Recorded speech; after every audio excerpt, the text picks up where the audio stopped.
Most people use AI like a search engine, and that's exactly why they get generic results. If you're still asking AI one sentence questions and expecting magic, you're leaving 90% of its power on the table. Today I'm showing you the exact content structure that turns AI from a toy into a high performance engine for your life. Welcome to Key, where we turn complex tech into your biggest competitive advantage.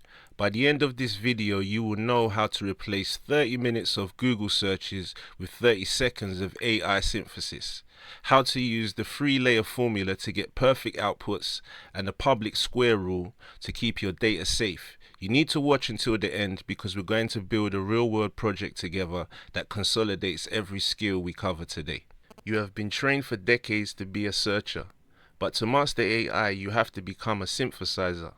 When you use Google, you type a query, get a list of links, then you have to click, read, and manually combine the information yourself. AI flips this because it doesn't just find links, it returns answers synthesized on the spot. Imagine you need to compare 5 different coffee machines. In the old world, you'd open 5 tabs, read 3 reviews each, and spend 10 minutes making a table. With AI, you feed it the prompt and get the same table with the pros, cons, and prices in about 15 seconds. It's not about the speed, it's about the fact that AI can reason through the problems step by step instead of just matching keywords. You are now moving from static results to an iterative conversation where follow-up questions actually refine the outcome. Prompt formula. This is the core of everything, the 3-layer formula. Most people fail because their prompts are too vague, like saying tell me about marketing. Instead, you need to structure your content with 3 specific layers: task, context, and constraints. First, the task is your verb and your goal. Instead of what is marketing, try explain marketing like I'm 12 years old. Second, the context is the background info: the who, what, where, and the why. Are you a career coach or a movie critic? Finally, the constraints are the guardrails. This is where you set the rules for tone, length, and format. You might tell the AI to avoid jargon, keep it under 100 words, or respond only in bullet points. When you combine these 3, you move from bad prompt to a strong deliverable that meets your needs. Iteration. Here is a secret that will save you hours of frustration. The first response is never the best response. In the AI world, we call this the golden rule. You have to treat every response as a draft. If the result is too vague, you add examples. If it's too long, you tell it to summarize each point in one sentence. Think of it like an iteration loop. You write the prompt, review the output to see what's missing, refine your instructions, and re-prompt. For example, if you're writing a job description, your first prompt might be too generic. Your second prompt adds you need an action photographer. Your third prompt caps it at 300 words with a professional but non-corporate tone.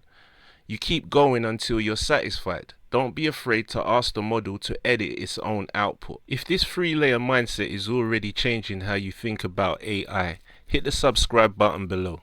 We're dropping deep dives like this every week to make sure you stay ahead of the curve. Formatting. You need to stop accepting whatever text block the AI gives you and start demanding specific formats.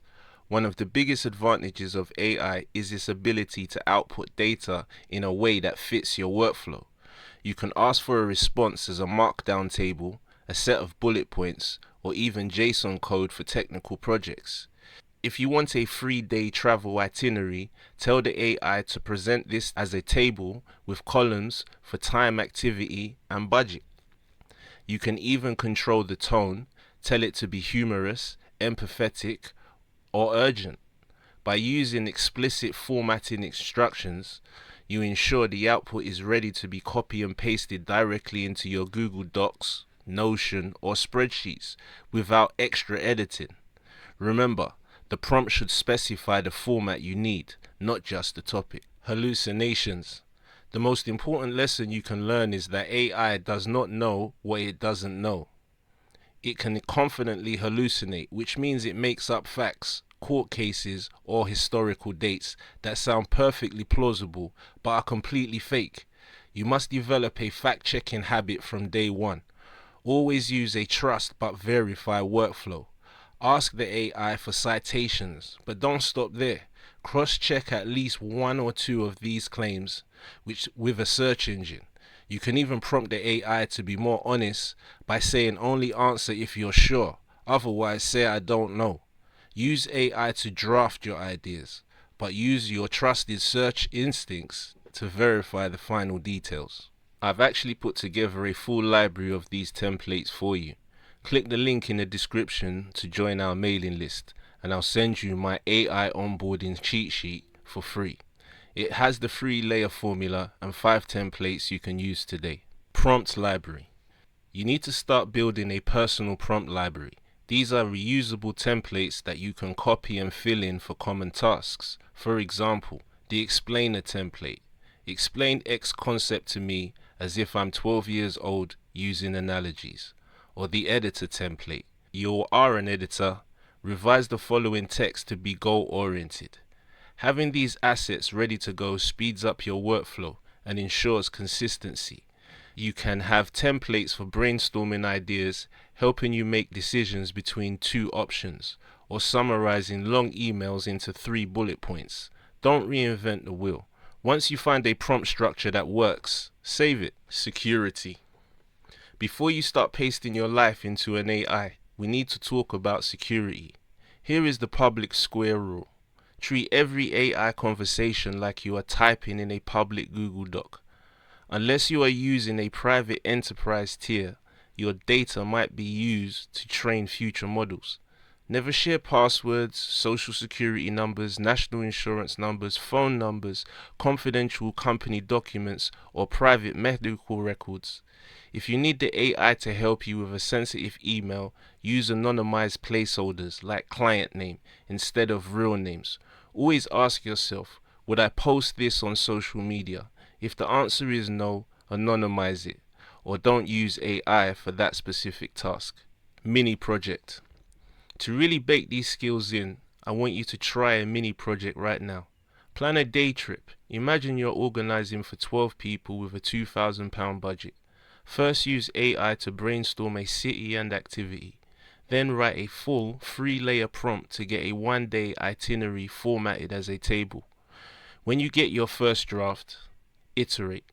Ask it to make the lunch options more budget friendly, or add a 15-minute buffer between activities. Finally, fact check one of the restaurant recommendations on Google to make sure it's still open. This simple exercise uses every single module we've discussed today. The main takeaway for today is this: structured content and the 3-layer formula are what separate the AI masters from the people who think AI is just a gimmick. Remember, AI is a tool, not an oracle. So invest time in your prompts, iterate relentlessly, and always verify the output. Join our mailing list using the link below to grab your free cheat sheet and start building your own prompt library today. If you found this useful, you need to watch my next video on advanced chain of thought prompting to take your outputs to the next level. I'll see you there.